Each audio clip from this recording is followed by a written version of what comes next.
kehadiran Allah Subhanahu wa Ta'ala yang telah melimpahkan rahmatnya, kasih sayangnya kepada kita semua, sehingga pada hari ini kita masih diberikan kesempatan untuk dapat berkumpul kembali di madrasah tercinta ini dalam rangka melanjutkan proses belajar mengajar setelah kita merayakan Idul Fitri. Salawat beserta salam kepada junjungan kita Nabi besar Muhammad Sallallahu Alaihi Wasallam yang telah memperjuangkan pendidikan sehingga sampai saat ini segala ilmu yang beliau ajarkan masih kita teruskan kepada peserta didik kita di U27 Ajaib ini. Yang saya hormati Bapak Ibu, staf, karyawan dan karyawati U27 Ajaib Besar yang telah berhadir bersusah payah, mungkin ada yang mudik pada Lebaran, berusaha untuk pulang tepat pada waktunya sehingga pada hari ini kita semua dapat melaksanakan apel sebagaimana yang dianjurkan dan diarahkan oleh Bapak Kakang Sebenar Ajaib Besar. Bapak dan Ibu, sesuai dengan arahan Bapak Kakang Sebenar bahwa pada hari ini pada apel hari pertama kita kembali beraktivitas menjalankan tugas, beliau meminta kepada seluruh kepala madrasah untuk menyampaikan dua hal yang sangat penting untuk selalu kita ingat dan kita laksanakan. Yang pertama terkait dengan tupoksi ASN. Yang kedua terkait dengan budaya malu di madrasah. 10 budaya malu. Untuk tupoksi ASN, mungkin kita semua dan memang sudah seharusnya tahu apa tugas dan fungsi kita sebagai ASN. Yang pertama kita adalah perencana, merencanakan atau perencanaan. Lalu yang kedua kita adalah pelaksana yang menyelenggarakan. Lalu yang ketiga sebagai ASN kita juga merupakan pengawasan. Artinya kalau kita di sekolah itu secara umum tugas pokok dan fungsi ASN secara umum. Lalu ketika dikaitkan bahwa kita adalah ASN yang merupakan guru madrasah, maka yang pertama kita melakukan perencanaan untuk mengajar. Sebagaimana yang Bapak Ibu sudah laksanakan.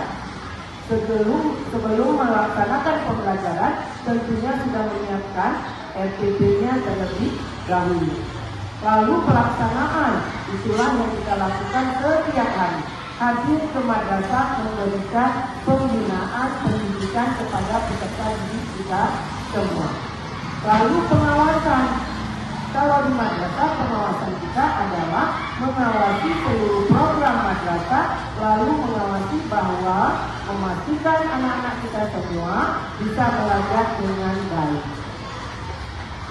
Dapat menangkap pembelajaran yang kita berikan.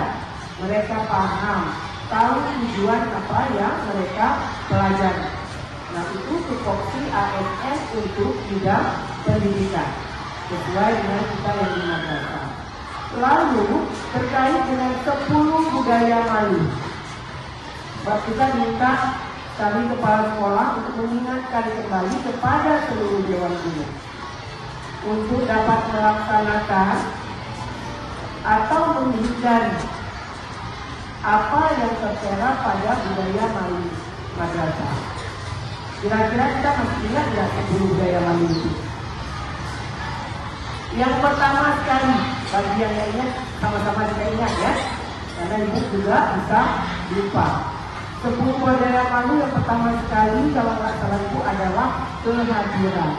Malu untuk terlambat, malu datang terlambat. Lalu yang kedua, kita malu, kita nyantai saja ketika orang lain sibuk. Semua sibuk dengan aktivitasnya begitu sampai ke madrasah, tapi kita malah nyantai saja. Itu malu yang kedua. Terus malu yang ketiga, ketika kawan-kawan kita aktif, kita tidak aktif. Kita juga harus merasa malu. Dia kok bisa aktif di sini, aktif bagian ini, semua dia kerjakan. Tapi kenapa kita tidak masuk ke salah satunya? Seperti itu. Lalu tidak melanggar peraturan. Malu ketika melanggar. Lalu izin sering dilakukan. Izin tidak masuk mengajar, izin tidak masuk sekolah, sangat-sangat sering kita lakukan. Jadi kita harus malu. Artinya bukan maksudnya yang izin karena sakit pun harus malu, tapi yang sehat, ya, dengan berbagai alasan selalu izin. Ada aja kegiatannya. Di luar tadi yang dibilang sakit, itu beda. Ya, kalau izin karena sakit itu adalah kehendak Allah, bukan kita yang mengatur. Gak bisa kita bilang saya nggak sakit hari ini. Kalau memang Allah memberikan kita sakit. Lalu malu selanjutnya, kira-kira apa lagi ya? Tadi sudah sebut berapa? 5, masih ada 5 lagi. Apa? Termasuk malu tidak menjaga kebersihan. Kalau kita kebersihan diri sendiri, lalu kebersihan lingkungan, lalu kebersihan anak didik kita, itulah bagian yang harus kita merasa malu ketika tidak bersih. Ya, kemudian malu ketika tidak rapi. Nah, jadi kalau hadir ke sekolah, iya kawan-kawan yang rapi sekali, saya harus baju gosok. Harus ada rasa malu dan harus sudah ada biarnya kan nggak apa-apa. Jadi kemudian itu pakai kaos kaki, kaos itu bagian dari kerapian, ya, pakai kaos kaki terus jilbabnya. Kemudian malu tidak menggunakan seragam sebagai anak yang sudah diatur. Sudah berapa? Ayo, 2 lagi apa kira-kira ya? Ada ingat 2 lagi? 10 budaya malu. Ibu udah berusaha mengingat sampai 8 nih. 2 lagi kira-kira apa ya? PR. Ayo, PR 2 lagi ya. Intinya, ya, ibu nggak pernah di sekolah yang berpikir memasang budaya malu. Karena bagi ibu, untuk orang dewasa bukan perlu dipasang, tapi kesadaran. Jadi ibu nggak pernah pasang itu.